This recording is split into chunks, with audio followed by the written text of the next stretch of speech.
نحمده ونصلي على رسوله الكريم. أما بعد، فأعوذ بالله من الشيطان الرجيم. بسم الله الرحمن الرحيم. قال الله تبارك وتعالى في كلامه المجيد: إن الله وملائكته يصلون على النبي يا أيها الذين آمنوا صلوا عليه وسلموا تسليما. الصلاة والسلام عليك يا سيدي يا رسول الله. الصلاة والسلام عليك يا سيدي يا حبيب الله. الصلاة والسلام عليك يا سيدي يا نبي الله، وعلى آلك وأصحابك يا سيدي يا خاتم النبيين. مولاي صل وسلم دائما أبدا على حبيبك خير الخلق كلهم، فإن من جودك الدنيا وضرتها، ومن علومك علم اللوح والقلم. يا من يشفع عند حضرة طه، اشفع لنا يا أوجه الشفعاء. نظرت إلى بلاد الله جمعا كخردلة على حكم اتصالي. مولاي صل وسلم دائما أبدا على حبيبك خير الخلق كلهم. غوث اعظم بمن بے سر و سامہ مدد، غوث اعظم بمن بے سر و سامہ مدد. قبلہ دی مدد کعبہ ایما مدد. گنج بخش فیض عالم مظہر نور خدا. ناکسارا پیر کامل کامل آرا رہنما. مولاي صل وسلم دائما ابدا على حبيبك خير الخلق كلهم. حمد و صلات کے بعد تمام احباب ایک مرتبہ باواز بلند درود پاک کا نذرانہ پیش کیجیے. اللہم صلی علی سیدنا و مولانا محمد معدن الجود والکرم وآلہ وصحبہ وبارک وسلم. صلاۃ و سلام علیک یا سیدی یا رسول اللہ.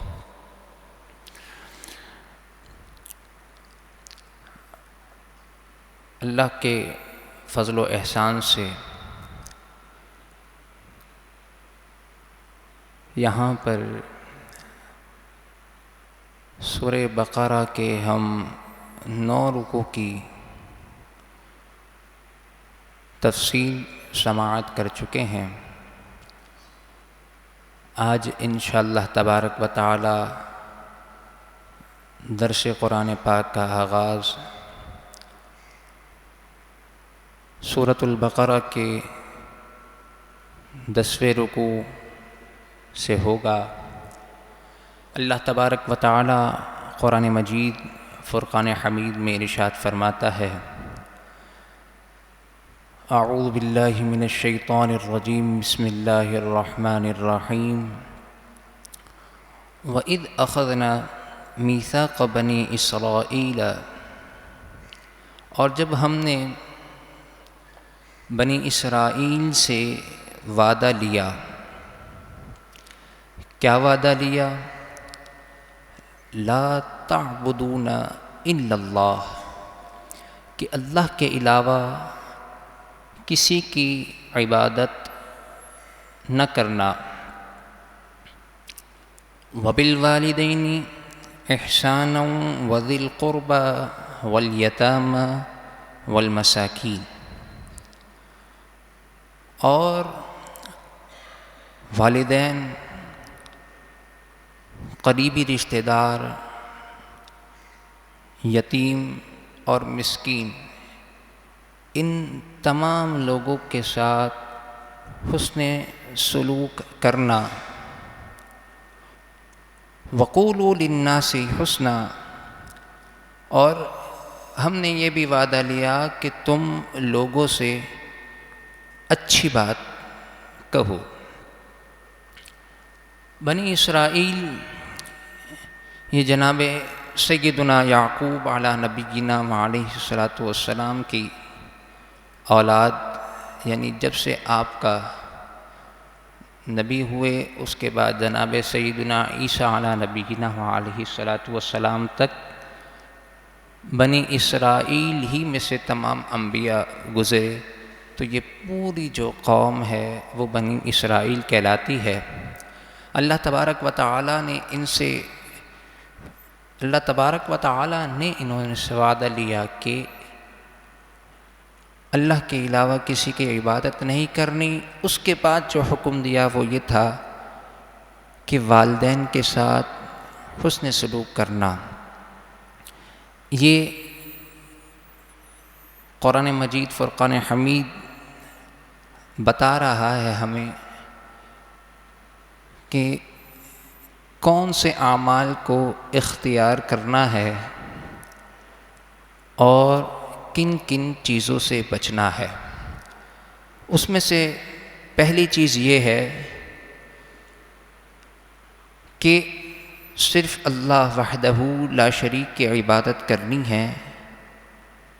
اس کے علاوہ باقی تمام لوگ، چاہے وہ انبیاء ہوں، چاہے وہ فرشتے ہوں، چاہے وہ صلحاء ہوں، ان میں سے کسی کی عبادت نہیں کر سکتے. دوسرا حکم ارشاد فرمایا کہ والدین کے ساتھ حسن سلوک کرو. احادیث طیبہ میں والدین کے حوالے سے بہت سی احادیث کریمہ وارد ہوئیں. قرآن مجید فرقان حمید میں بھی ارشاد ہوتا ہے فَلَا تَقُلْ لَهُمَا اف، اپنے والدین کو اف تک نہ کہو. والدین کے ساتھ حسن سلوک کیا ہے کہ جب تک وہ تمہیں شریعت مطہرہ کے اندر رہتے ہوئے کوئی کام کہیں تو اس کو بجا لانا ہے، اور چاہے وہ تمہارے نفس کو برا ہی کیوں نہ لگے، یعنی تم پر بھاری کیوں نہ ہو، بھاری ہونے کے باوجود بھی تم نے اپنے والدین کے اس حکم کی تعمیل کرنی ہے. ہاں، اگر وہ شریعت کے خلاف کوئی حکم ارشاد فرمائیں، ارشاد کریں، تو اس پر عمل کرنا اولاد کے لیے ضروری نہیں بلکہ عمل نہیں کرنا چاہیے. رشتہ داروں کے ساتھ حسن سلوک کرنا، اسلام ہمیں قطع تعلقی کرنے کا حکم نہیں دیتا بلکہ صلہ رحمی کرنے کا حکم دیتا ہے. یتیموں اور مسکینوں کے ساتھ بھی حسن سلوک کرنے کا حکم ارشاد فرمایا. حدیث مبارکہ میں آتا ہے کہ کسی نے شفقت کے ساتھ یتیم بچے کے سر پہ ہاتھ بھی رکھ دیا تو اللہ تبارک و تعالی اسے اجر عطا فرماتا ہے. آگے ارشاد فرمایا وَقُولُوا لِلنَّاسِ حُسْنًا، اور لوگوں سے اچھی بات کہو، حسن اخلاق سے مزین ہو کر بات کرو، اپنی زبان کو سنبھال کر بات کرو، کوئی نازیبہ الفاظ زبان سے نہیں نکلنا چاہیے. وَأَقِيمُوا الصَّلَاةَ وَآتُوا الزَّكَاةَ، اور نماز کو قائم کرو اور زکوٰۃ ادا کرو. ثُمَّ تَوَلَّيْتُمْ إِلَّا قَلِيلًا مِّنْكُمْ وَأَنْتُمْ مُعْرِضُونَ، پھر تم اس وعدے سے پھر گئے سوائے تم میں سے تھوڑے جو اس وعدے پر قائم رہے، وَأَنْتُمْ مُعْرِضُونَ، اور تم اعراض کرنے والے تھے۔ بنی اسرائیل نے جب وعدہ کیا ان تمام باتوں کا جو پیچھے گزری کہ اللہ کے سوا کسی کی عبادت نہیں کریں گے، والدین، رشتہ داروں، یتیم اور مسکینوں کے ساتھ حسن سلوک کرنا، لوگوں سے اچھی بات کہنا، نماز کو قائم کرنا اور زکوٰۃ کو ادا کرنا، یہ تمام کا وعدہ اللہ تبارک و تعالیٰ سے بنی اسرائیل نے کیا، اور یہود اور نصارہ اللہ تبارک و تعالیٰ سے جو بھی عہد و پیما کرتے تھے ان میں سے اکثر اس کی خلاف ورزی کرتے تھے، الا قلیلا منہم، مگر ان میں سے تھوڑے سے جو اللہ تبارک و تعالیٰ کے اس وعدے کو پورا کر دیتے۔ ان میں سے ایک نام عبداللہ بن سلام رضی اللہ تعالی عنہ کا ہے۔ آپ اس اللہ تبارک و تعالیٰ کے وعدے کو پورا کرتے اور آپ کی راہ پر چلتے ہوئے آپ کے احباب اس وعدے کو پورا کرتے تھے۔ آگے ارشاد فرمایا وَإِذْ أَخَذْنَا مِيثَاقَكُمْ لَا تَسْفِكُونَ دِمَاءَكُمْ وَلَا تُخْرِجُونَ أَنفُسَكُمْ مِنْ دِيَارِكُمْ، اور جب ہم نے وعدہ لیا تم سے، یعنی بنی اسرائیل ہی مراد ہے، لا تسفکون دماءکم، تم اپنوں کا خون نہیں بہاؤ گے، ولا تخرجون انفسکم من دیارکم، اور اپنوں کو ان کے گھروں سے نہیں نکالو گے، ثم اقررتم، پھر تم نے اس بات کا اقرار کیا، وانتم تشہدون، اور تم اس پر گواہ بھی تھے، ثم انتم ہؤلاء تقتلون انفسکم، پھر تم وہی لوگ ہو کہ اپنوں کو قتل کرتے ہو، وتخرجون فریقا منکم من دیارہم، اور تم میں سے ایک گروہ اپنوں کو ان کے گھروں سے نکالتا ہے، تظاہرون علیہم بالاثم والعدوان، مدد کرتے ہوئے مخالف پر گناہ اور زیادتی کے ساتھ، وَإِنْ يَأْتُوكُمْ أُسَارَىٰ، اور اگر وہ قیدی ہو کر تمہارے پاس آئیں، تُفَادُوهُمْ، تم انہیں فدیہ دے کر، بدلہ دے کر چھڑا لیتے ہو، وَهُوَ مُحَرَّمٌ عَلَيْكُمْ إِخْرَاجُهُمْ، حالانکہ ان کا چھڑانا تم پر حرام کیا گیا۔ اس کا شان نزول یہ ہے کہ توریت میں بنی اسرائیل سے وعدہ لیا گیا کہ تم نے آپس میں خون ریزی نہیں کرنی اور اپنوں کو ان کے گھروں سے نہیں نکالنا۔ انہوں نے اس بات کا اقرار بھی کیا اور وہ بنفس نفیس اس وعدے کے گواہ بھی تھے کہ توریت میں یہ بات لکھی، لیکن پھر انہوں نے اس وعدے کی بھی خلاف ورزی کی۔ مدینے کے گرد و نواح میں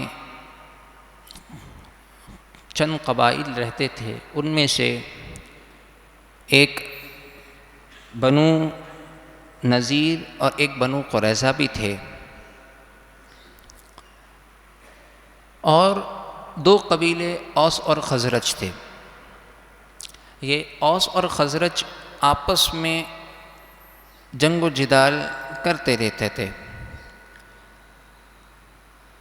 لیکن یہ بنو نذیر اور بنو قریظہ، یہ جو دو قبیلے تھے یہ اوس اور خزرج کے حلیف تھے، یعنی اوس یہ حلیف تھا بنو قریظہ کے اور بنو نذیر خزرج کے حلیفت تھے، یعنی بنو نذیر خزرج کے ساتھ ملتے تھے اور اوس کے ساتھ بنو قریظہ ملتے تھے، اور پھر وہ دونوں قبائل ایک دوسرے سے وعدہ کرتے تھے کہ اگر تم پر کوئی حملہ آور ہو گیا تو ہم تمہارا ساتھ دیں گے۔ تو جب آپس میں جنگ و جدال ہوتی تو یہ دو قبیلے بنو نذیر خزرج کا ساتھ دیتے اور اوس کا ساتھ بنو قریظہ دیتے، آپس میں جنگ و جدال کرتے، ایک دوسرے کا خون بہاتے، جو توریت میں منع کیا گیا تھا۔ پھر ایسی خون ریزی ہوتی کہ ان کی بستیاں پوری کی پوری ویران ہو جاتی، اس نہج کی یہ لوگ جنگ و جدال کرتے تھے۔ اور اگر کوئی ان کے قیدی، زمانہ قدیم میں یہ رواج تھا کہ جب جنگ ہوتی تو جو ہار جاتا اس کے لوگوں کو قیدی بنا لیا جاتا تھا۔ اب وہ قیدیوں کو یا تو فدیہ دے کر چھڑا لیتے تھے، یا پھر دوسری صورت یہ ہوتی تھی کہ جو قیدی بن کر آئے جنہوں نے جنگ کی وہ ان کے غلام یا باندی بن جاتے تھے، تو وہ فدیہ دے کر بھی چھڑا لیتے تھے، جبکہ یہ بھی وعدہ تھا کہ جب ان کا فدیہ تم دو گے تو پھر تم نے ان کی حفاظت بھی کرنی ہے۔ وہ کیا کرتے تھے، پھر دوسری جنگ میں انہی کے اسی کو جس کو چھڑایا تھا اس کو بھی قتل کر دیا کرتے تھے، ان کو گھر سے باہر بھی نکال دیا کرتے تھے، یعنی جس علاقے میں وہ رہتے تھے ان کو اس علاقے سے بھی باہر کر دیا کرتے تھے، کوئی ان کے رہنے کا گھر نہیں ہوتا تھا۔ یہ وہ وعدہ خلافی اوس اور خزرج والے کیا کرتے تھے، جن کے ساتھ بنو نذیر اور بنو نذیر اور بنو قریظہ بھی شامل ہو جایا کرتے تھے۔ ارشاد فرمایا وَهُوَ مُحَرَّمٌ عَلَيْكُمْ إِخْرَاجُهُمْ، یہ جو نکالنا ہے یہ اللہ تبارک و تعالیٰ نے تم پر حرام کیا تھا۔ اب اللہ تبارک و تعالیٰ نے جو تم پر حرام کر دیا تم اس کو حلال جان کر کرتے ہو، اگر حلال جان کر کرے وہ چیز جو حرام ہو اور وہ نص قطعی سے ثابت ہو تو یہ بات کفر تک لے جاتی ہے۔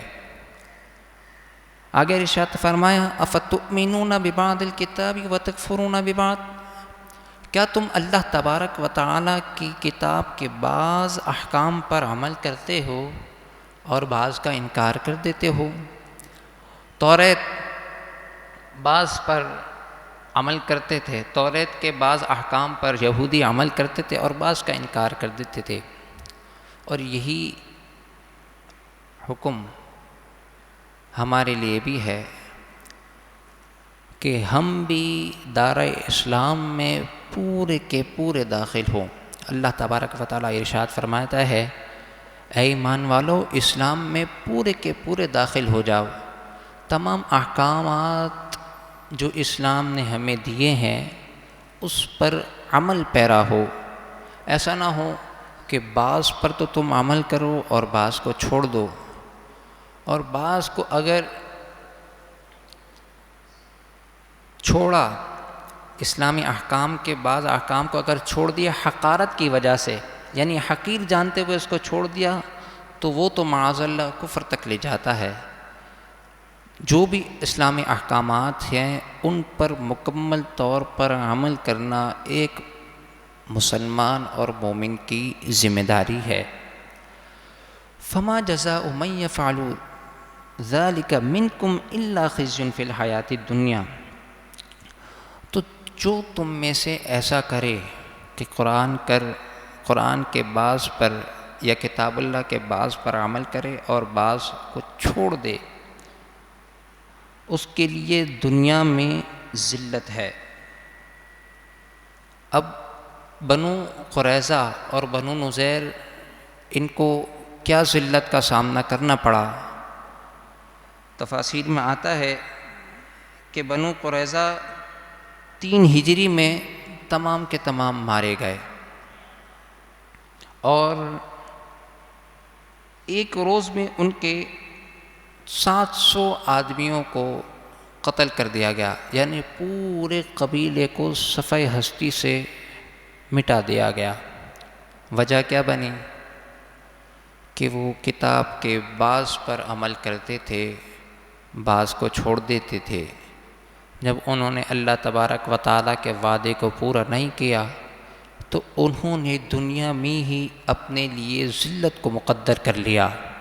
اپنے آپ کو عروج اور ترقی پر لے جانے کے لیے ضروری ہے کہ شریعت کے احکامات کو بجا لایا جائے، اس پر عمل کیا جائے۔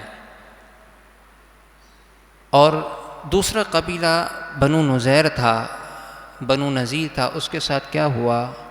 اس کو جلا وطن کر دیا گیا، یعنی اس پورے قبیلے کو اس کے شہر سے نکال کر در بدر کر دیا گیا۔ یہ کیوں ہوا؟ کیونکہ انہوں نے اس چیز کو اپنے اندر اپنایا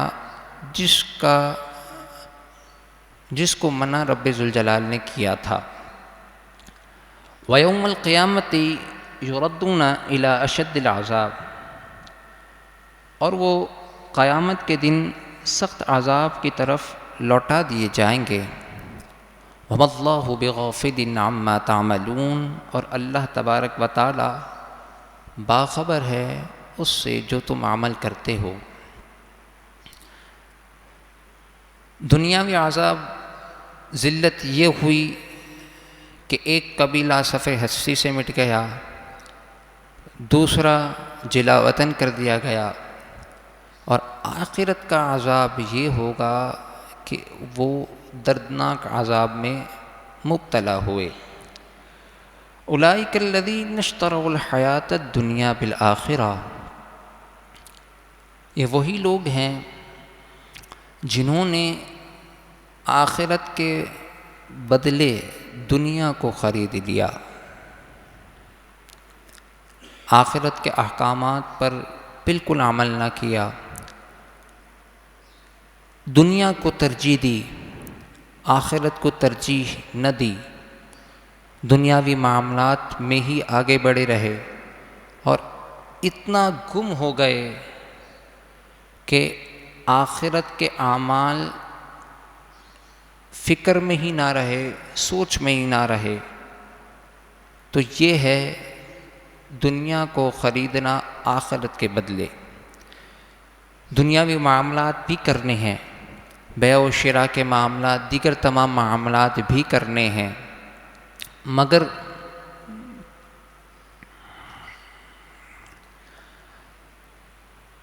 اس میں یہ بات ملحوظ رکھنی ہے کہ اسلامی احکامات کے برخلاف کوئی معاملہ نہ ہو۔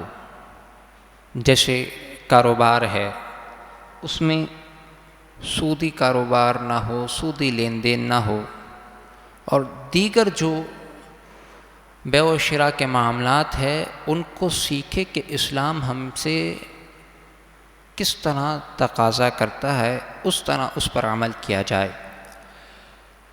تو جنہوں نے ایسا کیا فلا یخفف عنہم العذاب، تو نہ ان پر عذاب ہلکا ہوگا، ولا ہم ینصرون، اور نہ وہ مدد کی جائیں گے۔ اب انشاءاللہ 11ویں رکوع کی تفسیر ہوگی۔ اللہ تبارک و تعالیٰ ارشاد فرماتا ہے وَلَقَدْ آتَيْنَا مُوسَى الْكِتَابَ وَقَفَّيْنَا مِن بَعْدِهِ بِالرُّسُلِ، اور تحقیق ہم نے موسیٰ علی نبینا وعلیہ الصلاۃ والسلام کو کتاب یعنی توریت عطا کی۔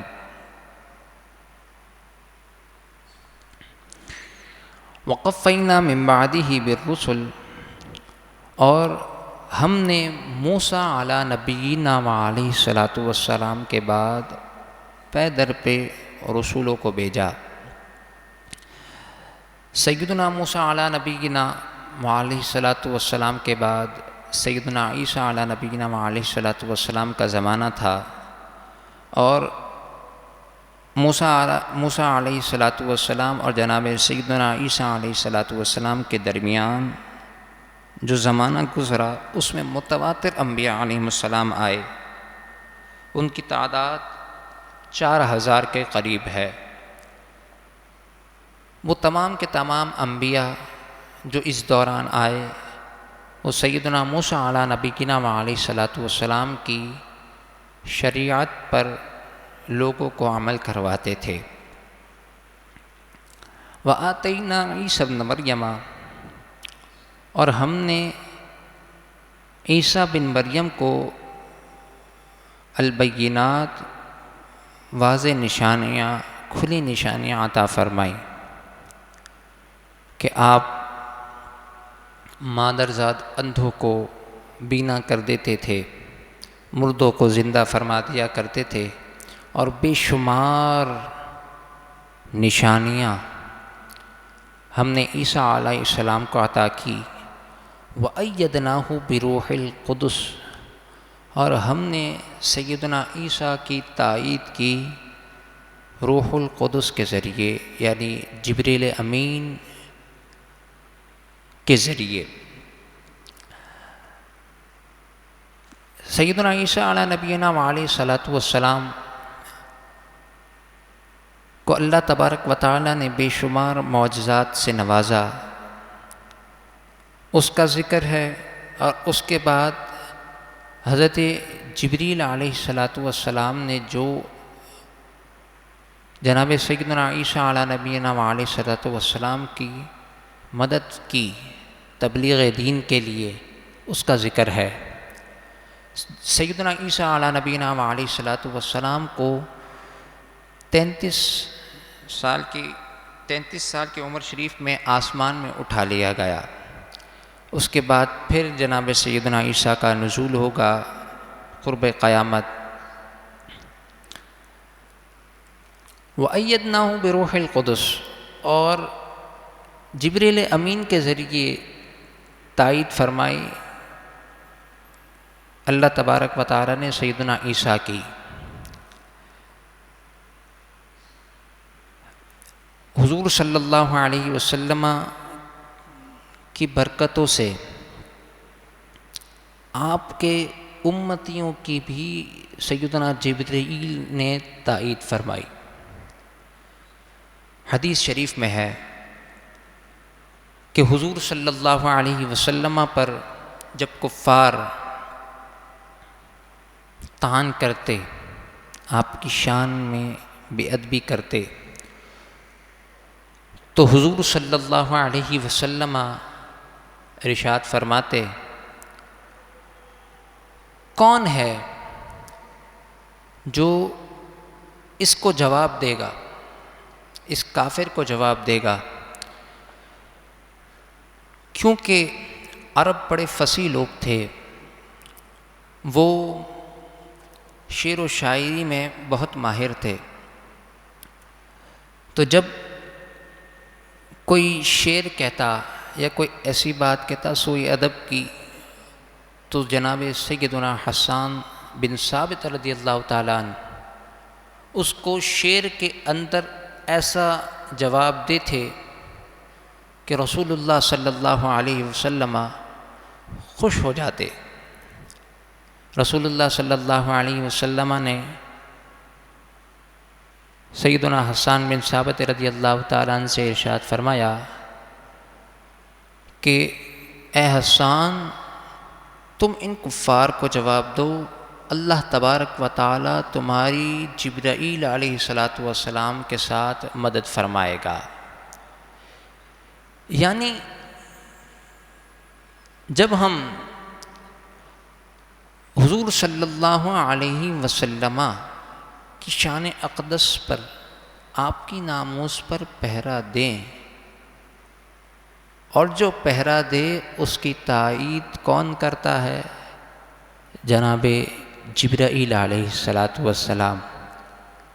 بدر میں بھی یہی ہوا، دیگر جو جہاد جنگیں ہوئیں ان میں بھی کیا تھا کہ وہ اسلام کی بقا کے لیے رسول اللہ صلی اللہ علیہ وسلم کے تحفظ کی خاطر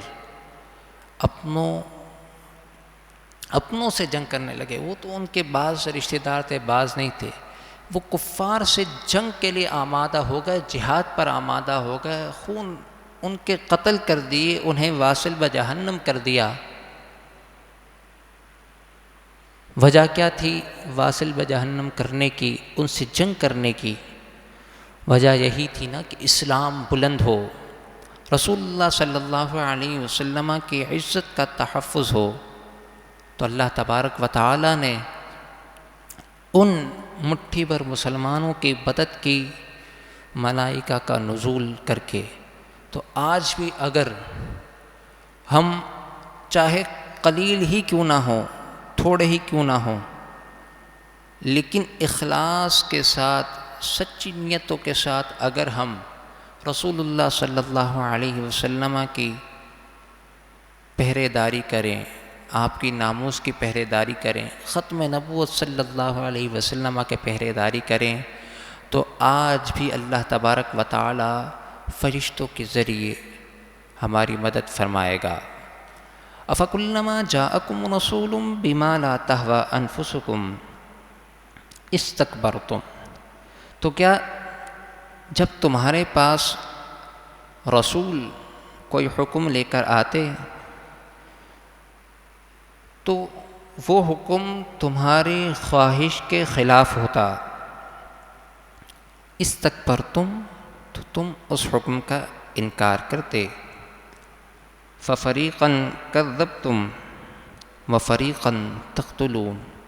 تو ایک گروہ نے انبیاء علیہم الصلاۃ والسلام کو جھٹلایا، اور ایک گروہ وہ انبیاء علیہ الصلاۃ والسلام کو شہید کرتا تھا.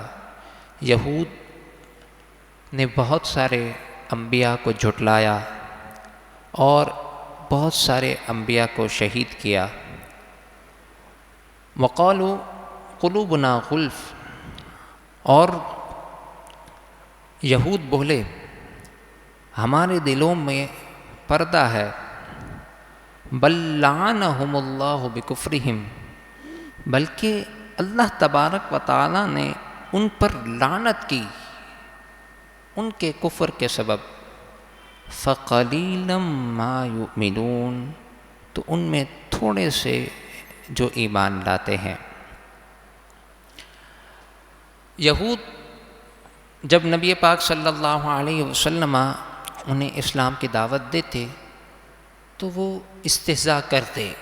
رسول اللہ صلی اللہ علیہ وسلم کی دعوت ایمان پر بولتے کہ ہم تک یہ دعوت پہنچتی ہی نہیں ہے، یعنی یہ دعوت ہمارے لیے ہے ہی نہیں. تو اللہ تبارک و تعالی ارشاد فرماتا ہے بل لعنہم اللہ. بلکہ اللہ تبارک و تعالی نے تمہیں اپنی رحمت سے دور کر دیا. کیوں دور کر دیا؟ تم نے استہزاء کیا. رسول اللہ صلی اللہ علیہ وسلم کی دعوت ایمان جو تھی اس سے استہزاء کیا. اس وجہ سے اللہ تبارک و تعالی نے تمہارے دلوں پر پردے ڈال دیے. پہلے پارے میں ارشاد ہوتا ہے ختم اللہ علی قلوبہم. اللہ تبارک و تعالی نے ان کے دلوں پر مہر لگا دی. ایسی مہر لگا دی کہ ان کے سامنے حق ہو بھی تو ان کو حق نہیں دکھے گا، کیونکہ ان کے اعمال سیئہ اس قدر بڑھ گئے تھے کہ وہ حق کو تسلیم ہی نہیں کر سکتے تھے. اور ان کا یہ کہنا کہ ہمارے لیے اسلام کی دعوت ہی نہیں، یہ سراسر اسلام کے احکامات کے خلاف ہے. حدیث مبارکہ میں ارشاد ہوتا ہے کل مولود یولد علی الفطرہ. جب بھی کوئی بچہ پیدا ہوتا ہے تو وہ فطرت پر پیدا ہوتا ہے، یعنی اسلام پر پیدا ہوتا ہے. وَأَبَوَاهُ يَهْوِدَانِهِ وَيُنَصِّرَانِهِ. اس کے ماں باپ اس کو یہودی بناتے ہیں یا نصرانی بناتے ہیں. فطرت پر تو وہ اسلام کی ہی پیدا ہوتا ہے، یعنی جب پیدا ہوتا ہے تو وہ مسلمان ہی ہوتا ہے، پھر جو اس کو ماحول میسر آتا ہے، جو وہ دیکھتا ہے، پھر اس کو ایڈاپٹ کرتے ہوئے وہ اس دین پر عمل کرنے لگ جاتا ہے۔ وَلَمَّا جَاءَهُمْ كِتَابٌ مِّنْ عِنْدِ اللَّهِ، اور جب ان کے پاس اللہ تبارک و تعالیٰ کی کتاب قرآن مجید آتی، مصدق لما معہم، اور قرآن کریم ایسی کتاب ہے جو تصدیق کرنے والی ہے جو کتاب ان کے ساتھ ہے، یعنی توریت کی ساری دیگر آسمانی کتابیں اور صحیفے تھے، قرآن مجید فرقان حمید اس کی تصدیق کرتا تھا۔ وَكَانُوا مِن قَبْلُ يَسْتَفْتِحُونَ عَلَى الَّذِينَ كَفَرُوا، اور اس سے پہلے وہ اسی نبی کے وسیلے سے کافروں پر فتح مانگتے تھے۔ فَلَمَّا جَاءَهُم مَا عَرَفُوا كَفَرُوا بِهِ، تو جب نبی ان کے پاس تشریف لے آئے، یعنی حضور نبی رحمت صلی اللہ علیہ وسلم، ما عرفوا، جنہیں وہ پہچانتے تھے، یعنی نبی پاک صلی اللہ علیہ وسلم کو یہود اور نصارہ پہچانتے تھے کہ یہ اللہ کے نبی ہیں، اس کے باوجود کفروا بہ، انہوں نے، یہود اور نصارہ نے اس سے انکار کیا۔ فلعنۃ اللہ علی الکافرین، تو اللہ تبارک و تعالیٰ کی لعنت ہو کافروں پر۔ توریت میں اور دیگر آسمانی کتابوں میں یہ واضح طور پر لکھا ہوا تھا کہ ایک نبی آئیں گے جو پچھلی تمام کتابوں کی تصدیق کرنے والے ہوں گے۔ نبی کریم صلی اللہ علیہ وسلم کی بعثت نہ ہوئی، آپ نے اعلان نبوت نہیں کیا تھا، جب آپ کی پیدائش بھی نہ ہوئی تھی، دنیا میں تشریف بھی نہ لائے تھے، اس سے پہلے بھی یہود کیا کرتے تھے، وہ نبی آخر الزماں جو آئیں گے ان کو وسیلہ بنا کر وہ کافروں سے جب جنگ کرتے تھے تو مدد کے لیے وسیلہ بناتے تھے رسول اللہ صلی اللہ علیہ وسلم کی ذات کو، اور الفاظ کیا ہوتے تھے، اللہم افتح علینا وانصرنا بنبیک الامی، اے اللہ تو کھول دے ہمارے لیے اور ہماری مدد فرما نبی یہ آخر الزماں جو امی ہے۔ جب نبی کریم صلی اللہ علیہ وسلم اس دنیا میں تشریف بھی نہ لائے تھے، وہ اس وقت یہود اور نصارہ آپ صلی اللہ علیہ وسلم کو بطور وسیلہ پکار کر مدد رب ذوالجلال کی حاصل کرتے تھے۔ لیکن کیا ہوا کہ جب نبی کریم صلی اللہ علیہ وسلم نے اعلان نبوت فرمایا، حالانکہ وہ جانتے تھے کہ تمام جو توریت میں صفات لکھی ہوئی ہیں وہ سب کی سب رسول اللہ میں پائی جاتی ہیں، اس کے باوجود بھی انکار کیا۔ انکار کیوں کیا؟ انکار کیا حسد کی وجہ سے، بغض کی وجہ سے۔ وہ حسد اور بغض کیا تھا کہ جناب سیدنا موسیٰ، سیدنا یعقوب علیہ السلام سے لے کر جناب سیدنا عیسیٰ تک جتنے بھی نبی آئے سب کے سب بنی اسرائیل سے تھے، اور حضور نبی رحمت صلی اللہ علیہ وسلم بنی اسماعیل سے تھے۔ قبیلے کا تعصب، اس عناد کی بنیاد پر یہود نے نبی پاک صلی اللہ علیہ وسلم کی نبوت سے انکار کیا، حالانکہ وہ حق جانتے تھے۔ تو اللہ تبارک و تعالیٰ نے لعنت فرمائی کافروں پر۔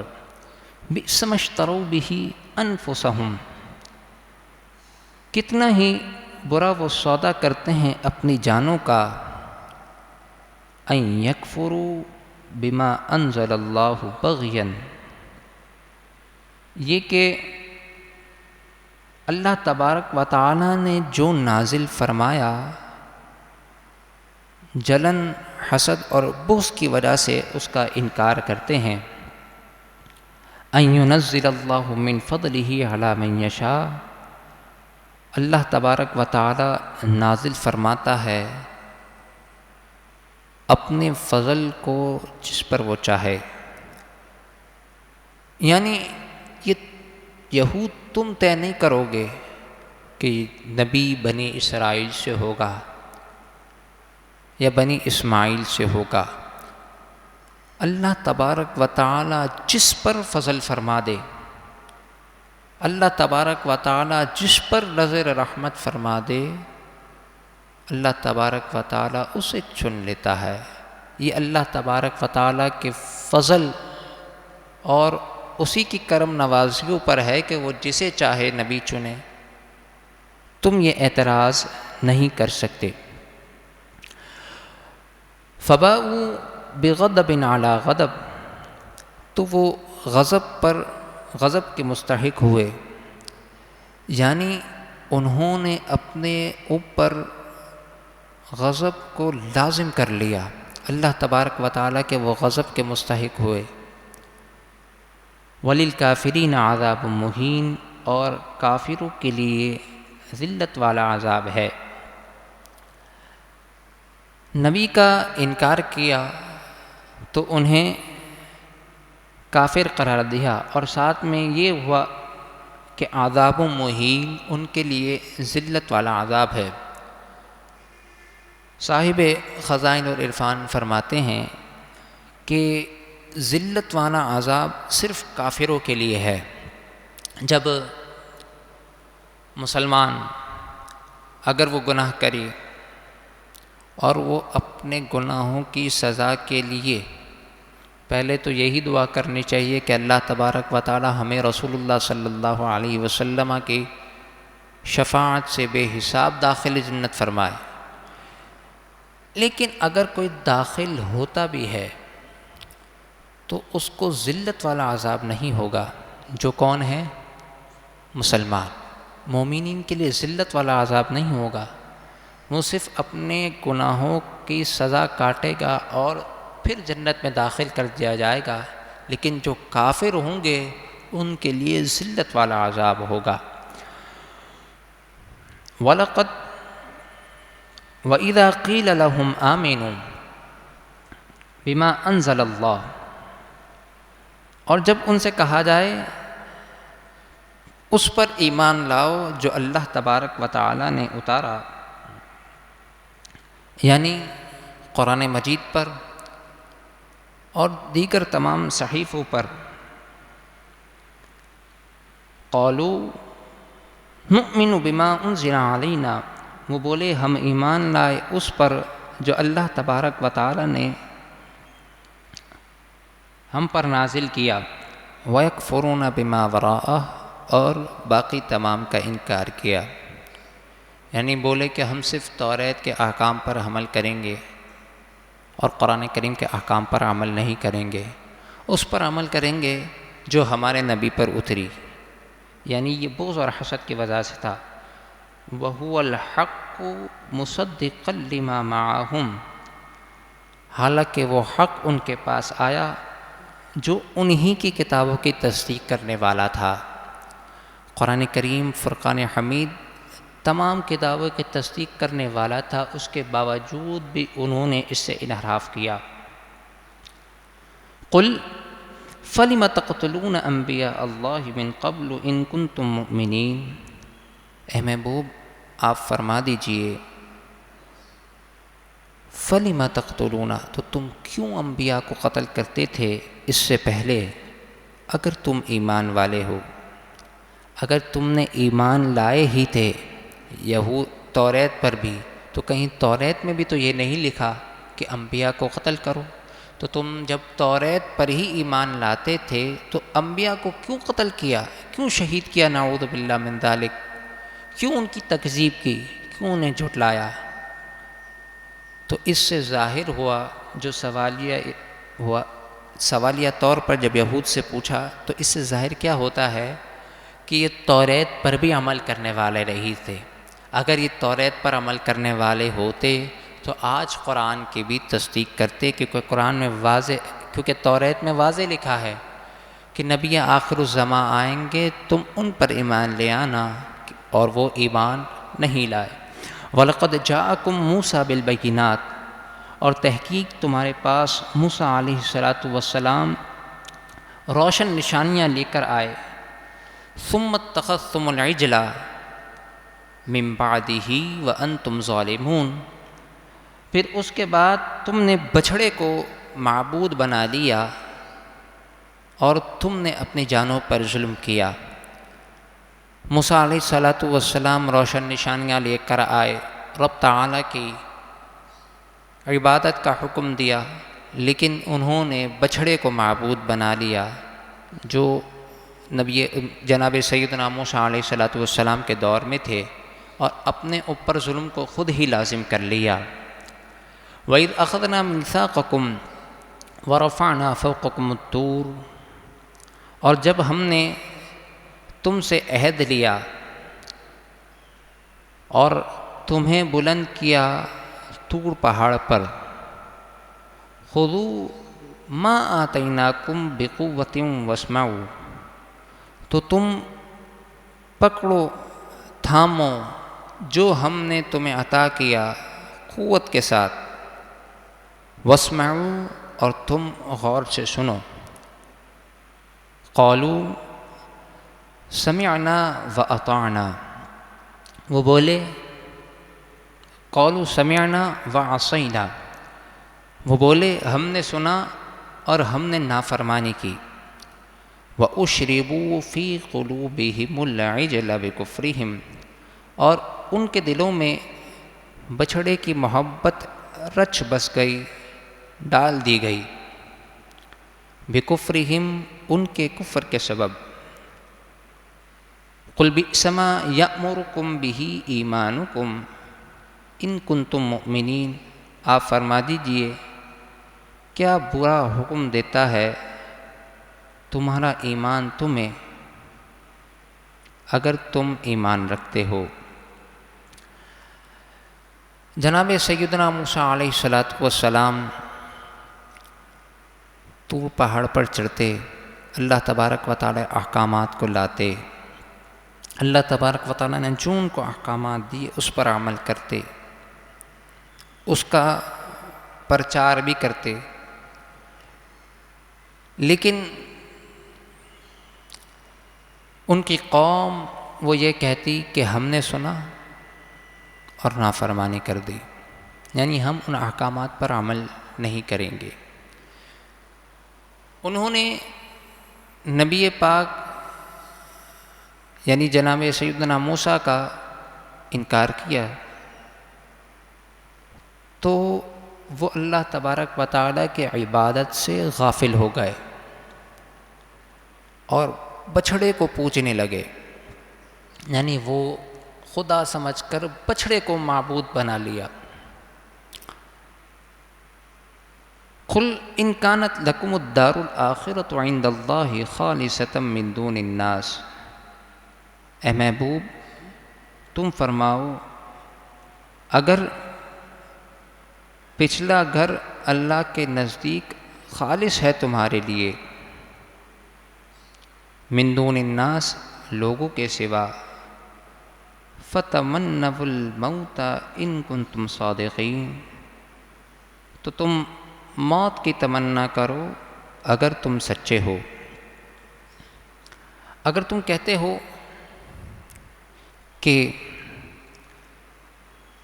دوسرا گھر بہتر ہے، یعنی دنیا کی زندگی بہتر ہے، آخرت کی زندگی بہتر ہے، تو تم موت کی تمنا کیوں نہیں کرتے؟ موت کی تمنا کرو. اگر تم سچے ہو کہ تمہیں آخرت میں تم فلاح ہوگے، تم کامیاب ہوگے، تو تم کیا کرو؟ موت کی تمنا کرو. وہ ہرگز موت کی تمنا نہیں کریں گے، کیونکہ انہیں معلوم ہے کہ ہم نے جو سودا خریدا دنیا کا وہ بے فائدہ ہے، بلکہ نقصان ہے اور سخت نقصان والا سودا ہم نے خریدا۔ آگے ارشاد فرمایا وَلَن يَتَمَنَّوْهُ أَبَدًا بِمَا قَدَّمَتْ أَيْدِيهِمْ، اور وہ ہرگز موت کی تمنا کر ہی نہیں سکتے، بما قدمت ایدیہم، کس وجہ سے؟ ان کے اعمال بد کی وجہ سے جو انہوں نے آگے بھیجے۔ واللہ علیم بالظالمین، اور اللہ تبارک و تعالی ظالموں کو خوب جانتا ہے۔ تفسیر میں یہ بات لکھی ہے کہ وہ تمنا کرتے تھے کہ ہم 1000 سال جئیں، کبھی موت کی تمنا نہیں کرتے تھے، اور وہ موت کی تمنا کر بھی نہیں سکتے تھے کیونکہ ان کے اعمال ہی ایسے نہیں تھے۔ موت کی تمنا صرف وہی کر سکتا ہے جو رب تعالیٰ سے ملاقات کے لیے تڑپتا ہو۔ وَلَتَجِدَنَّهُمْ أَحْرَصَ النَّاسِ عَلَىٰ حَيَاةٍ، اور بے شک تم ضرور انہیں پاؤ گے کہ سب لوگ زیادہ جینے کی ہوس رکھتے ہیں۔ تم یہود کو پاؤ گے کہ وہ جینے کی سب سے زیادہ ہوس رکھتے ہیں۔ وَمِنَ الَّذِينَ أَشْرَكُوا، اور ان لوگوں میں سب سے زیادہ جینے کی ہوس پاؤ گے جنہوں نے شرک کیا، جو مشرک ہوئے۔ يَوَدُّ أَحَدُهُمْ لَوْ يُعَمَّرُ أَلْفَ سَنَةٍ، ان میں سے ہر کوئی یہ چاہتا ہے کہ اس کی عمر 1000 برس ہو۔ وَمَا هُوَ بِمُزَحْزِحِهِ مِنَ الْعَذَابِ أَن يُعَمَّرَ، یہ ان کا دعا کرنا یا التجا کرنا کہ ہماری عمر 1000 برس ہو، یہ بھی انہیں عذاب سے دور نہ کرے گا۔ ایسا نہیں ہے کہ 1000 سال عمر پا جاؤ گے تو تم عذاب سے بچ جاؤ گے۔ 1000 سال کے بعد بھی تمہاری جب موت ہوگی اور تمہارے اعمال برے ہوں گے، تب بھی اللہ تبارک و تعالی تمہیں عذاب میں مبتلا کرے گا۔ واللہ بصیر بما یعملون، اور اللہ تبارک و تعالی خوب دیکھتا ہے جو وہ عمل کرتے ہیں۔ درود پاک نذرانہ پیش کیجیے۔ اللہم صلی علی سیدنا و مولانا محمد صلی اللہ علیہ وسلم۔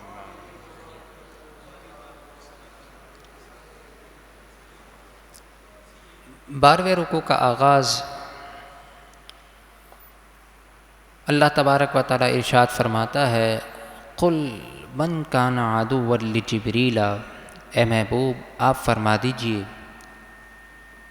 جو جبریل کا دشمن ہو، فَإِنَّهُ نَزَّلَهُ عَلَىٰ قَلْبِكَ بِإِذْنِ اللَّهِ مُصَدِّقًا لِمَا بَيْنَ يَدَيْهِ، تو یہ جبرائیل علیہ السلام تو تمہارے دل پر، یعنی نبی پاک صلی اللہ علیہ وسلم کے قلب اطہر پر بِإِذْنِ اللَّهِ، اللہ کے حکم سے قرآن پاک اتارتے ہیں۔ مصدقا لما بین یدیہ، وہ قرآن جو اگلی کتابوں کی تصدیق فرماتا ہے، وَهُدًى وَبُشْرَىٰ لِلْمُؤْمِنِينَ، اور وہ قرآن ہدایت ہے اور خوشخبری ہے اس میں مسلمانوں کے لیے۔ اس آیت کا شان نزول یہ ہے کہ ایک یہود کے عالم عبداللہ بن سوریہ جس کا نام تھا، وہ حضور صلی اللہ علیہ وسلم سے کہنے لگا کہ آپ کے پاس آسمان سے کون سا فرشتہ آتا ہے؟ تو حضور صلی اللہ علیہ وسلم نے ارشاد فرمایا جبریل آتے ہیں۔ تو پھر وہ یہودی کہنے لگا کہ وہ ہمارا دشمن ہے، نعوذ باللہ من ذالک، یعنی جناب سیدنا جبریل علیہ السلام کو وہ دشمن کہہ رہا تھا کہ ہم پر وہ شدت والا عذاب لاتے ہیں اور کئی مرتبہ ہم سے عداوت کر چکے ہیں۔ اگر آپ کے پاس میکائیل آتے، یعنی جبریل علیہ الصلاۃ والسلام کی جگہ میکائیل آتے تو ہم آپ پر ایمان لے آتے۔ اس پر یہ آیت کریمہ نازل ہوئی اور اس میں اس کا رد کیا گیا۔ من کان عدوا للہ، جو کوئی اللہ تبارک و تعالیٰ کا دشمن ہو، وملائکتہ، اور اس کے فرشتوں کا، ورسلہ، اور اللہ تبارک و تعالیٰ کے رسولوں کا دشمن ہو، وجبریل و میکائیل، اور جبریل اور میکائیل علیہم السلام کا، فإن اللہ عدو للکافرین، تو اللہ تبارک و تعالی دشمن ہے کافروں کا۔ جو نبی سے دشمنی رکھے، جو ملائکہ فرشتوں سے دشمنی رکھے، تو وہ اللہ تبارک و تعالیٰ سے دشمنی رکھتا ہے۔ کہے کہ میں اللہ تبارک و تعالیٰ سے محبت کرتا ہوں، اور جن لوگوں سے رب تعالیٰ نے محبت کرنے کا حکم دیا ان سے بغض رکھتا ہے، ان سے دشمنی رکھتا ہے، تو وہ اپنے دعوے میں جھوٹا ہے کہ وہ اللہ تبارک و تعالیٰ سے محبت کرتا ہے۔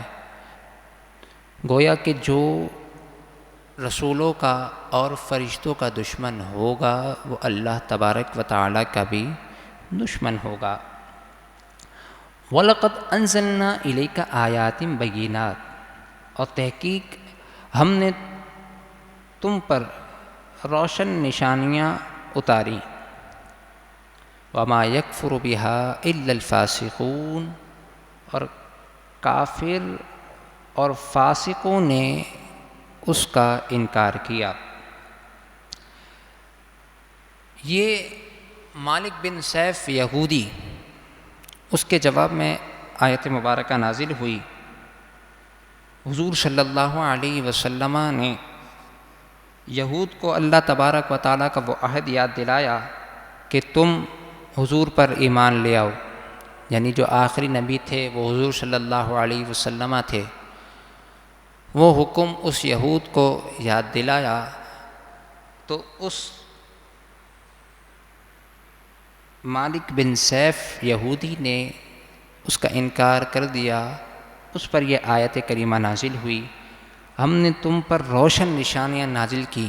وہ تمام کی تمام نشانیاں توریت میں موجود تھیں۔ جب اس عہد کو یاد دلایا تو اس نے اس کا انکار کیا۔ وما یکفر بہا الا الفاسقون، اور فاسق لوگوں نے اس کا انکار کیا۔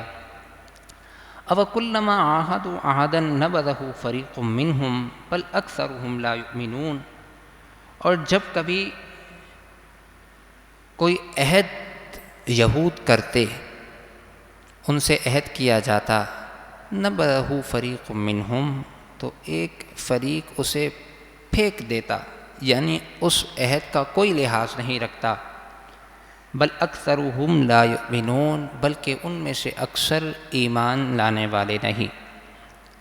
ولما جاءہم رسول من عند اللہ، اور جب ان کے پاس اللہ تبارک و تعالیٰ کی طرف سے رسول تشریف لائے، مصدق لما معہم، تصدیق کرنے والی ہے، جو تصدیق کرنے والے ہیں اس کی جو ان کے پاس ہے، یعنی ان کی کتابوں کی تصدیق کرنے والے ہیں۔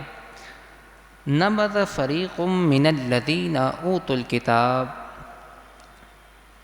تو کتاب والوں میں سے ایک گروہ نے کتاب اللہ وراء ظہورہم، اللہ کی کتاب کو اپنے پیٹھ پیچھے پھینک دیا، نعوذ باللہ۔ کأنہم لا یعلمون، گویا کہ وہ جانتے نہیں تھے، یعنی اپنے جب رسول اللہ صلی اللہ علیہ وسلم تشریف لائے، تصدیق کرنے والے ہیں، پیچھے کتابوں کی بھی، توریت زبور انجیل تمام انبیاء کی بھی، لیکن جب وہ یہود کو کفار کو پیش کرتے اس کی دعوت تو وہ اس احکام کو اپنے پیٹھ پیچھے پھینک دیا کرتے تھے۔ وَاتَّبَعُوا مَا تَتْلُو الشَّيَاطِينُ عَلَى مُلْكِ سُلَيْمَانَ۔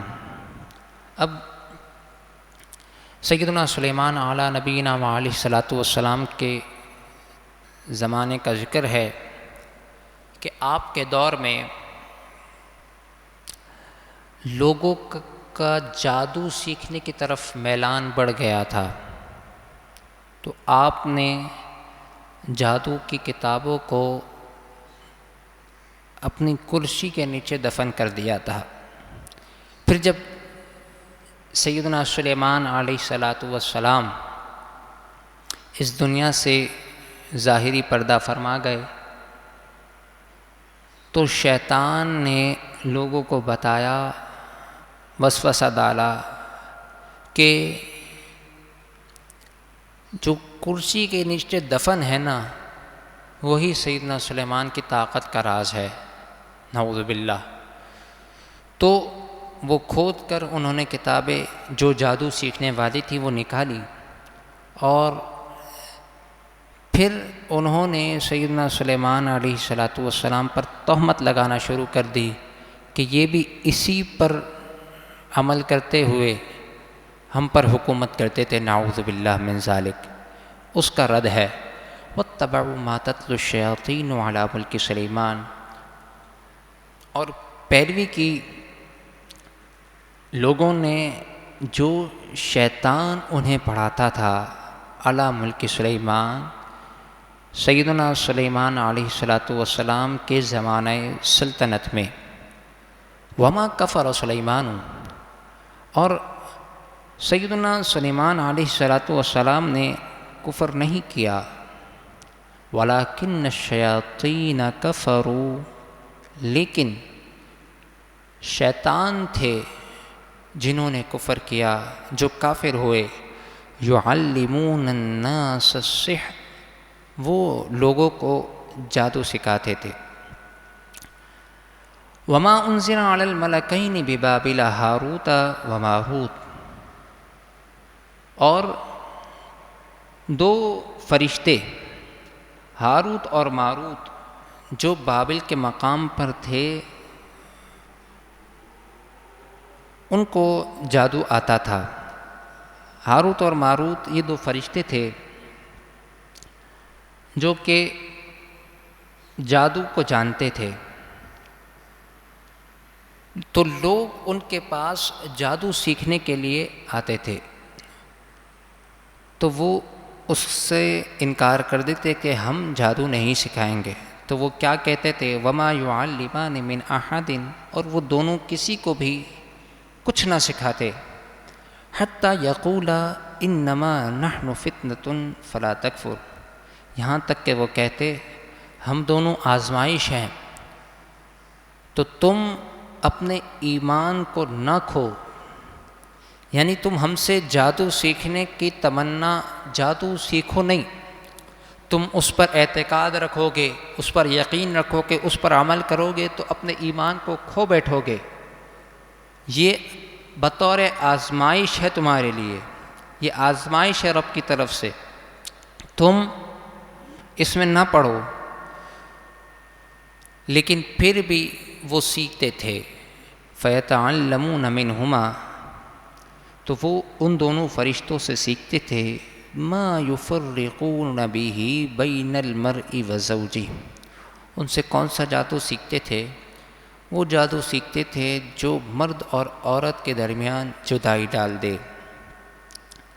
وَمَا هُمْ بِضَارِّينَ بِهِ مِنْ أَحَدٍ إِلَّا بِإِذْنِ اللَّهِ، اور وہ کسی کو تکلیف ضرر نہیں پہنچا سکتے تھے مگر جسے اللہ تبارک و تعالی چاہے، مگر اللہ تبارک و تعالی کے حکم سے ہی جادو بھی اثر کرتا ہے، ساری چیزیں رب تعالی کے حکم سے ہوتی ہیں، مؤثر حقیقی وہ رب ذوالجلال ہی کی ذات ہے۔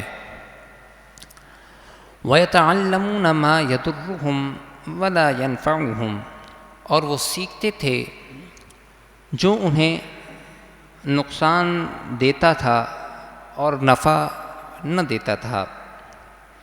یعنی جادو ایک ایسی چیز ہے جس سے نقصان ہی ہوتا ہے۔ اب جادو سیکھنا کیسا ہے؟ جادو کو سیکھنا، اس پر عمل کرنا اور اس پر یقین رکھنا، یہ دائرۂ اسلام سے خارج کر دیتا ہے، کیونکہ جادو میں اکثر وہی باتیں ہوتی ہیں جو شریعت کے مخالف ہوتی ہیں، اور اگر شریعت کے مخالف کوئی بات نہ ہو اور بندہ صرف اس لیے جادو سیکھے کہ پتہ چل جائے کہ بھائی یہ جادو یہ ہوتا ہے، تو اس کی اجازت ہے، لیکن پھر بھی مسلمان کو بچنا چاہیے۔ کیوں؟ کیونکہ ہم بڑے کمزور لوگ ہیں، شیطان ہم پر حملہ آور ہوتا ہے، تو ہمیں جو شبہات والی چیز ہے ان سے بھی بچنے کا حکم دیا، صرف طاعات والی چیز کو اپنانے کا حکم دیا۔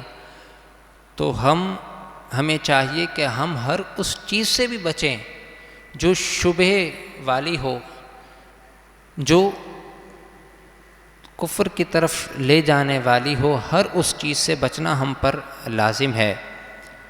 وَلَقَدْ عَلِمُوا لَمَنِ اشْتَرَاهُ مَا لَهُ فِي الْآخِرَةِ مِنْ خَلَاقٍ، اور تحقیق وہ جان چکے تھے جو چیز انہوں نے خریدی، یعنی ان لوگوں نے جادو سیکھا، جادو سیکھ کر لوگوں میں تفرقے ڈالے، میاں بیوی کے عظیم رشتے کو انہوں نے توڑنے کے لیے جادو سیکھا، لوگوں کو نقصان پہنچانے کے لیے انہوں نے جادو سیکھا، تو انہوں نے جان لیا کہ جو انہوں نے سودا کیا ما لہو فی الآخرۃ من خلاق، اس سودے میں ان کے لیے آخرت میں کوئی حصہ نہیں ہے، یعنی انہوں نے گھاٹے کا سودا کیا۔ وَلَبِئْسَ مَا شَرَوْا بِهِ أَنفُسَهُمْ لَوْ كَانُوا يَعْلَمُونَ، اور کیا بری چیز ہے جو انہوں نے اپنے نفس کے بدلے خریدی، کاش وہ جانتے۔ وَلَوْ أَنَّهُمْ آمَنُوا وَاتَّقَوْا لَمَثُوبَةٌ مِّنْ عِنْدِ اللَّهِ خَيْرٌ، اور اگر وہ ایمان لے آتے اور پرہیزگاری تقوی اختیار کرتے، اللہ سے ڈرتے، لَمَثُوبَةٌ مِّنْ عِنْدِ اللَّهِ خَيْرٌ، ضرور اللہ تبارک و تعالی کی طرف سے اچھا ثواب پاتے۔ لَوْ كَانُوا يَعْلَمُونَ، کاش کہ وہ جانتے، یعنی وہ جادو کو چھوڑتے اور اس پر ایمان لاتے جو واقعتاً سیدنا سلیمان علیہ نبینا علیہ الصلاۃ والسلام لائے ہیں، تو ضرور اللہ تبارک و تعالیٰ کی طرف سے اچھا ثواب پاتے۔ لو کانوا یعلمون، کاش کہ وہ اس بات کو جانتے۔ اب جو اگلے رکوع کا آغاز ہے، اس کی جو پہلی آیہ مبارکہ ہے، اس میں ایمان والوں کو مخاطب کیا گیا، اور یہ پہلی آیت ہے ترتیب کے لحاظ سے جس میں ایمان والوں کو مخاطب کیا گیا، اور مخاطب کر کے جس چیز کا حکم دیا گیا وہ رسول اللہ صلی اللہ علیہ وسلم کی تعظیم اور آپ کی توقیر کا ہے۔ یا ایھا الذین آمنوا لا تقولوا راعنا، اے ایمان والو، راعنا کا لفظ حضور کی بارگاہ میں استعمال نہ کرو، وقولوا انظرنا واسمعوا، بلکہ تم یہ کہو کہ ہم پر نظر کرم فرمائے، واسمعوا، اور تم پہلی ہی بار میں غور سے سن لو، وللکافرین عذاب علیم، اور کافروں کے لیے دردناک عذاب ہے۔ اس آیت کا شان نزول یہ ہے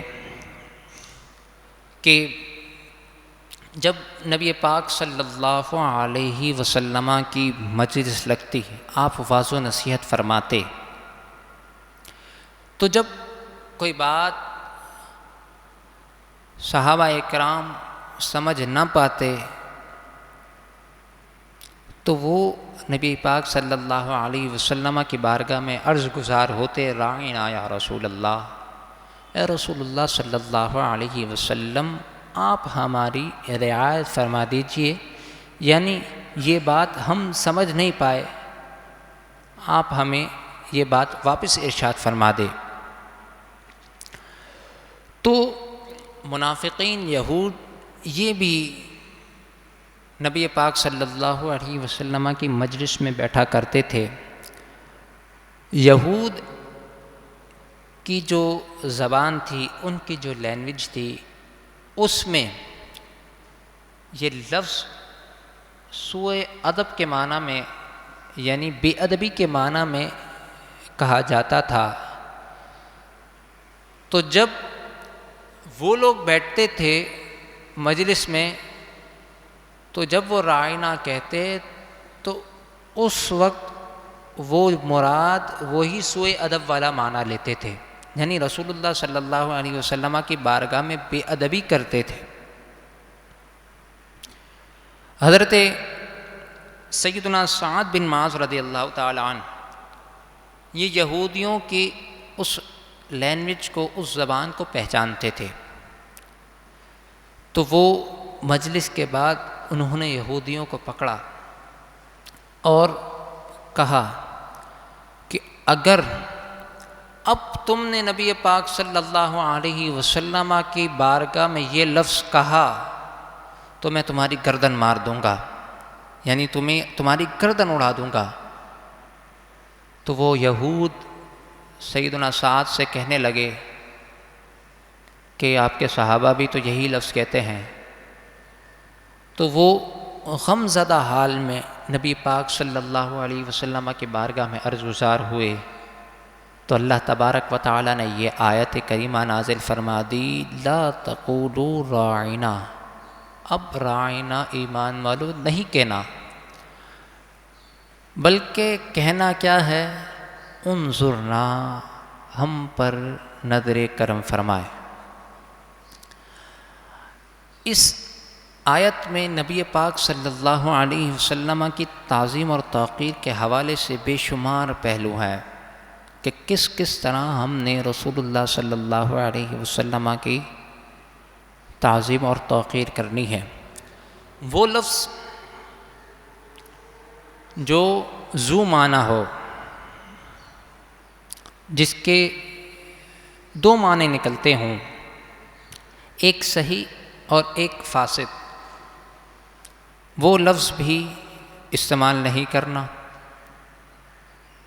نبی پاک صلی اللہ علیہ وسلم کی بارگاہ میں، اور ایسے الفاظ کو کہنا ہے جو کہ عاجزی، انکساری پر دلالت کریں اور دوسرے کو بڑا سمجھنے والے الفاظ ہو۔ انظرنا، ہم پر نظر کرم فرمائیے۔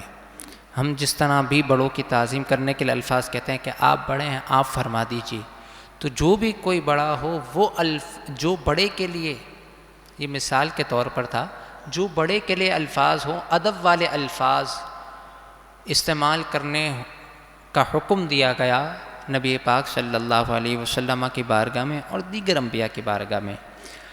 واسمعوا، اور پہلی ہی مرتبہ غور سے سنو، بار بار رسول اللہ صلی اللہ علیہ وسلم کو کہنا نہ پڑے، ان کی بات کو پہلی ہی مرتبہ غور سے سنو۔ اس میں یہ درس بھی ہے کہ جب کسی نبی کی مجلس میں بیٹھو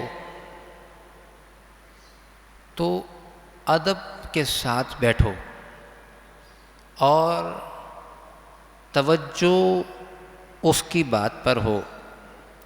یہ بھی عظمت کا پہلو، تعظیم کا پہلو ہمیں اس آیت میں سکھایا گیا۔ وَلِلْكَافِرِينَ عَذَابٌ علیم، اور کافروں کے لیے دردناک عذاب ہے۔ یہاں پر ارشاد فرمایا وَلِلْكَافِرِينَ، کافروں کے لیے۔ اس سے یہ بات بھی صاف ظاہر ہے کہ جو حضور صلی اللہ علیہ وسلم کی شان میں تنقیص کرنے کی، نعوذ باللہ، کمی کرنے کی کوشش کرے گا، بے ادبی کرنے کی کوشش کرے گا، وہ دائرہ اسلام سے خارج ہو جائے گا۔ امام مبرد نے لکھا کہ کوئی شخص اگر نبی پاک صلی اللہ علیہ وسلم کے بال کو تصغیر کا صیغہ یعنی چھوٹا، یعنی ہم کہتے ہیں نا بڑا بچہ، تو بچہ ہوتا ہے تصغیر، سمجھانے کے طور پر بول رہا ہوں، تصغیر کے صیغے کے ساتھ بھی اگر نبی پاک صلی اللہ علیہ وسلم کے صرف بال کے لفظ کو استعمال کیا تو وہ بھی کافر ہے۔ اتنی تعظیم ہے نبی پاک صلی اللہ علیہ وسلم کی۔ بال کو کہتے ہیں شعر، اور تصغیر کا صیغہ آتا ہے شعیر، یعنی اگر اس نے شعر کی جگہ شعیر بھی استعمال کیا تو وہ بھی دائرہ اسلام سے خارج ہے۔ نبی پاک صلی اللہ علیہ وسلم کی تعظیم و توقیر اس قدر ہم پر فرض ہے۔ اللہ تبارک و تعالی ہمیں حضور صلی اللہ علیہ وسلم کی تعظیم و توقیر بجا لانے کی توفیق عطا فرمائے، اور ہماری نسلوں میں بھی کبھی ایسے اشخاص، ایسے لوگ پیدا نہ فرمائے جو نبی پاک صلی اللہ علیہ وسلم کی تعظیم اور توقیر نہ کریں۔ ہماری نسلوں میں بھی رب تعالی عشاقان رسول صلی اللہ علیہ وسلم کو پیدا فرمائے، اور ایسے لوگ پیدا فرمائے جو حضور صلی اللہ علیہ وسلم کی ناموس کا تحفظ کریں، آپ کی ختم نبوت کا تحفظ کریں۔ آگے ارشاد ہوا ما یود الذین کفروا من اہل الکتاب ولا المشرکین ان ینزل علیکم من خیر من ربکم۔ وہ لوگ جو کافر ہیں، کتابی ہوں یا مشرک، وہ نہیں جانتے ان ینزل علیکم من خیر من ربکم، کہ تم پر کیا نازل کیا بہتر تمہارے رب نے۔ اللہ تبارک و تعالی نے ان پر کیا بہترین چیز نازل کی وہ لوگ نہیں جانتے۔ واللہ یختص برحمتہ من یشاء، اور اللہ تبارک و تعالی اپنی رحمت کے ساتھ خاص فرما دیتا ہے جسے وہ چاہے۔ واللہ ذو الفضل العظیم، اور اللہ تبارک و تعالی بڑے فضل والا ہے۔ ما ننسخ من آیۃ او ننسها نأت بخیر منہا او مثلہا۔ جب کوئی آیت ہم منسوخ فرمائیں یا ہم بھلا دیں، نأت بخیر منہا او مثلہا، تو ہم اس سے بہتر یا اس کی مثل کوئی آیت لے آتے ہیں۔ الم تعلم ان اللہ علی کل شیء قدیر، کیا تجھے خبر نہیں کہ اللہ تبارک و تعالی ہر چاہت پر قادر ہے۔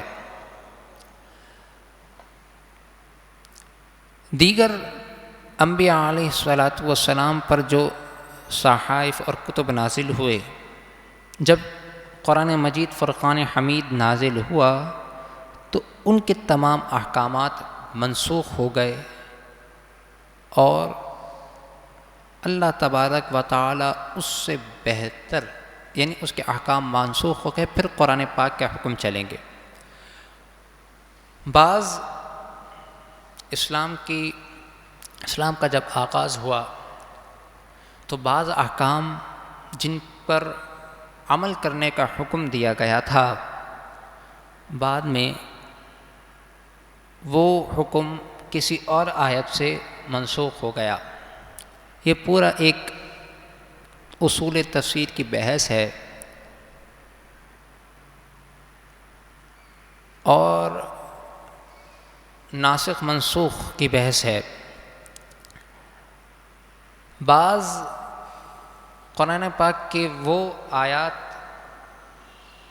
جو ہم قرآن مجید میں پڑھتے ہیں لیکن اس کا حکم منسوخ ہے،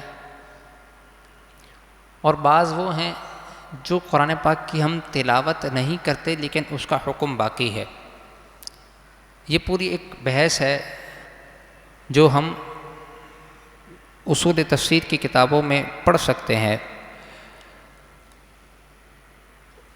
اور بعض کچھ آیتیں ایسی بھی ہیں کہ جو بھلا دی گئیں ذہنوں سے۔ حدیث مبارکہ کا مفہوم ہے کہ ایک صحابی رات کو نماز پڑھنے کے لیے کھڑے ہوئے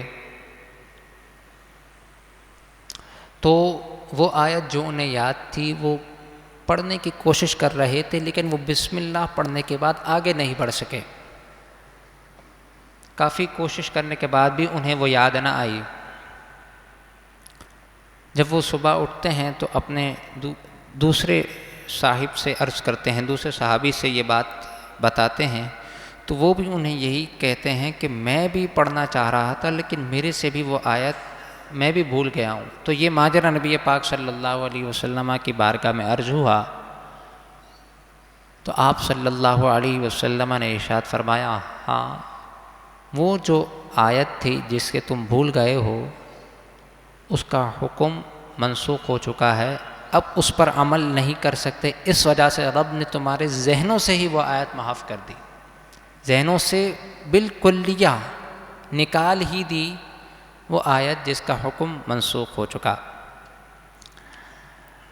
الم تعلم ان اللہ لہ ملک السماوات والارض، بے شک اللہ تبارک و تعالی ہی کے لیے آسمان اور زمین کی بادشاہت ہے۔ وما لکم من دون اللہ من ولی ولا نصیر، اور اللہ تبارک و تعالی کے سوا کوئی حمایتی، کوئی دوست نہیں ہے اور نہ کوئی مددگار ہے۔ حقیقی مددگار اللہ تبارک و تعالی کی ذات ہے، اس کے سوا کوئی بھی مدد نہیں کر سکتا مگر جس کو رب چاہے وہ مدد ضرور کر سکتا ہے۔ ام تریدون ان تسألوا رسولکم، کفار یہود یہ چاہتے ہیں کہ وہ اپنے رسول سے سوال کریں، یعنی نبی پاک صلی اللہ علیہ وسلم سے سوال کریں، کما سئل موسیٰ من قبل، ایسا سوال جو موسیٰ علیہ السلام سے ان کی امت نے کیا تھا۔ اب وہ کسی طرح لاجواب کرنے کے لیے، کہا جاتا ہے نا کہ لاجواب کرنے کے لیے بے جا سوالات کرتے تھے، لیکن نبی پاک صلی اللہ علیہ وسلم کو رب نے حکمتوں کا پیکر بنایا۔ نبی پاک صلی اللہ علیہ وسلم جیسے حکمت کائنات میں کسی شخص کے پاس نہیں۔ وہ عجیب عجیب اعتراض کرتے، اور اعتراض کیا کرتے؟ وہ یہ اعتراض کرتے کہ آپ کے پاس قرآن یک بارگی میں ہی نازل کیوں نہیں ہوا؟ ایک ہی مرتبہ میں کیوں نازل نہیں ہوا؟ تدریجاً کیوں نازل ہوا؟ مقصد کیا تھا؟ کہ وہ اسلام نہیں لانا چاہتے تھے اور لوگوں کو بھی گمراہ کرنا چاہتے تھے کہ لوگ تاکہ اسلام سے پھر جائیں، اس وجہ سے وہ بے جا سوالات کرتے تھے۔ وَمَن يَتَبَدَّلِ الْكُفْرَ بِالْإِيمَانِ فَقَدْ ضَلَّ سَوَاءَ السَّبِيلِ، اور جو ایمان کے بدلے کفر لے، یعنی ایمان کو حاصل کرنے کی جگہ کفر کو حاصل کرنے کی تغودو کرے، اس کے لیے محنت اور مشقت کرے، تو تحقیق وہ سیدھے راستے سے بھٹک گیا۔ وَدَّ كَثِيرٌ مِّنْ أَهْلِ الْكِتَابِ، اور بہت سے اہل کتاب یہ چاہتے ہیں، لَوْ يَرُدُّونَكُم مِّن بَعْدِ إِيمَانِكُمْ كُفَّارًا، کہ کاش تم اپنے ایمان سے کفر کی طرف واپس لوٹ جاؤ، یعنی جب تم ایمان لے آئے تو پھر تم کفر کی طرف لوٹ جاؤ۔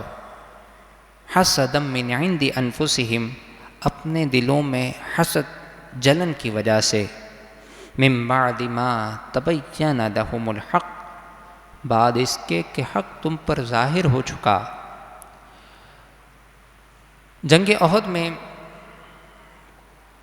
یہود کی ایک جماعت حضرت حذیفہ بن یمان اور حضرت عمار بن یاسر رضی اللہ تعالی عنہما کے پاس آئی اور کہنے لگی کہ اگر تم حق پر ہوتے تو تم شکست نہ کھاتے،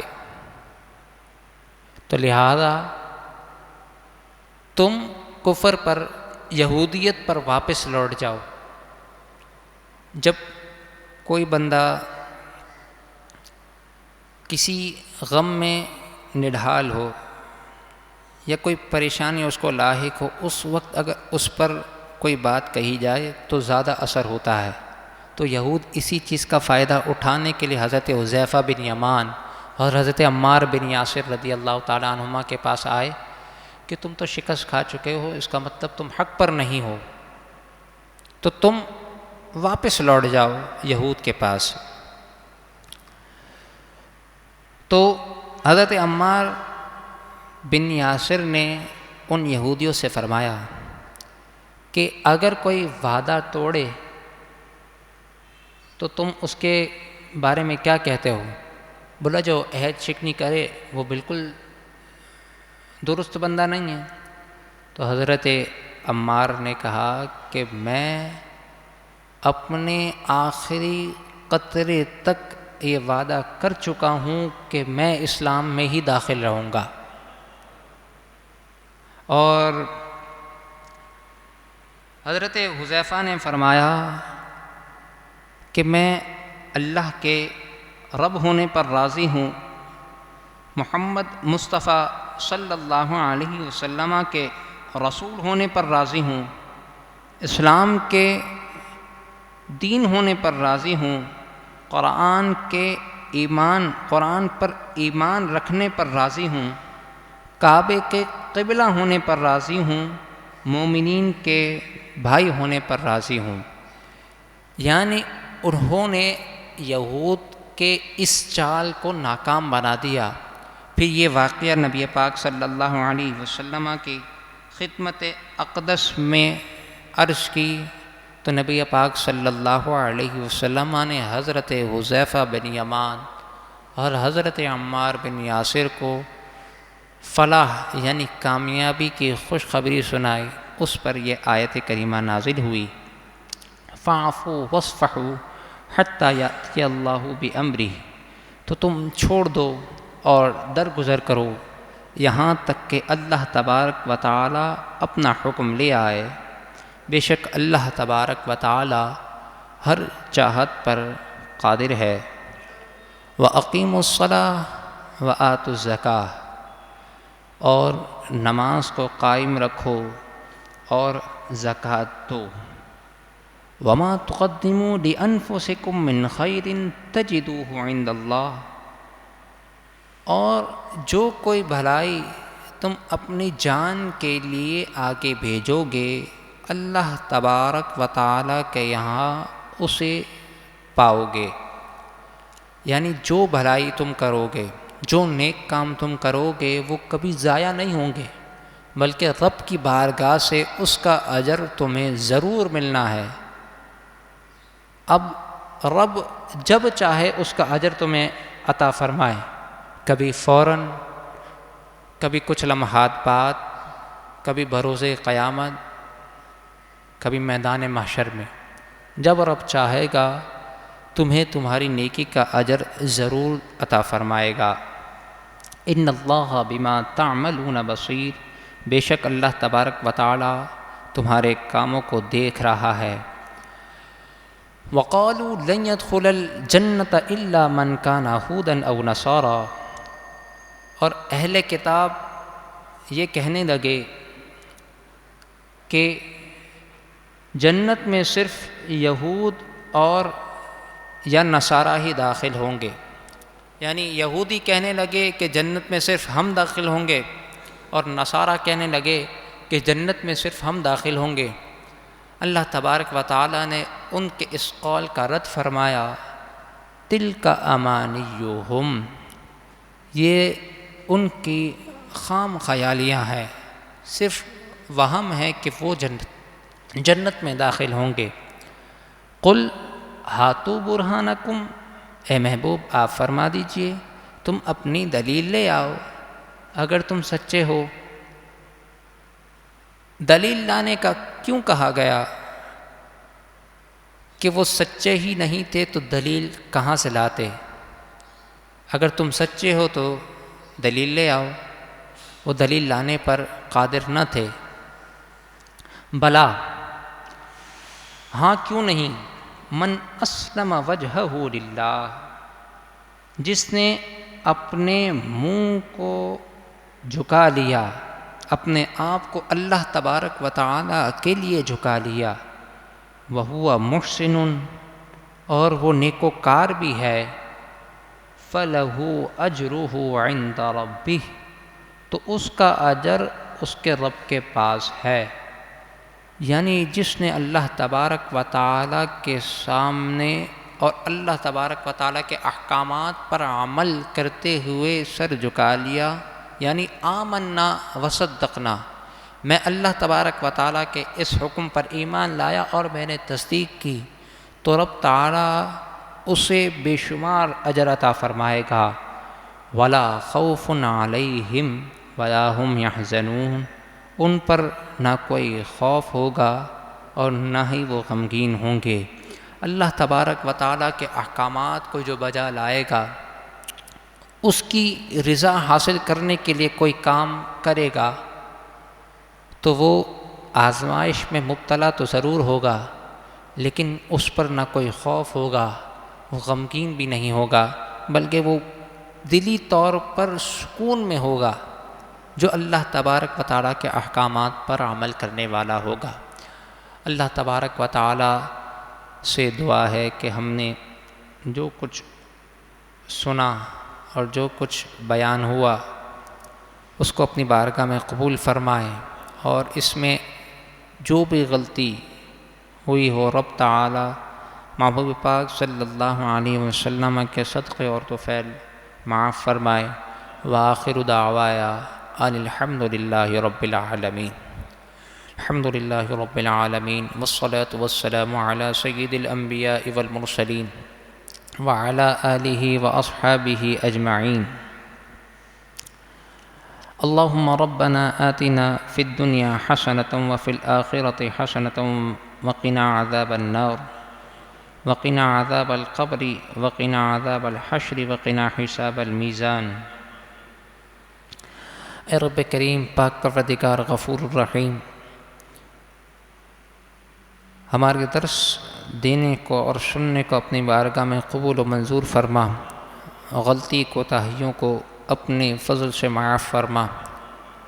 مولا کریم، قرآن پاک کی ہر حرف کی برکتیں ہم سب کو نصیب فرما۔ مولا کریم، قرآن پاک کے صدقے اور وسیلے سے ہمارے تمام گناہوں کو معاف فرما۔ مولا کریم، جتنے بیمار ہیں سب کو قرآن پاک کی برکت سے شفا یابی نصیب فرما۔ پریشان حال ہو کی پریشانیوں کو دور فرما۔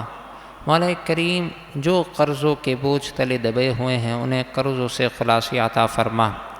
مولا کریم، ہم سب پر اپنا خاص کرم فرما، فضل فرما، رحم فرما۔ مولا کریم، مدینہ پاک کی جلد حاضری نصیب فرما۔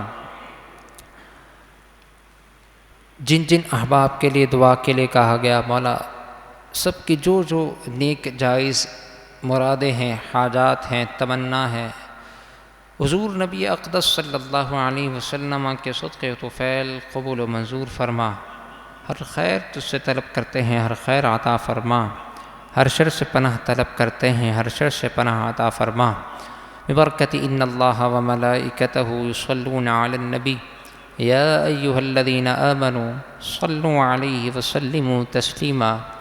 اللہم صل علی سیدنا ومولانا محمد معدن الجود والکرم وآلہ وصحبہ وبارک وسلم صلاة وسلاما علیک یا سیدی یا رسول اللہ۔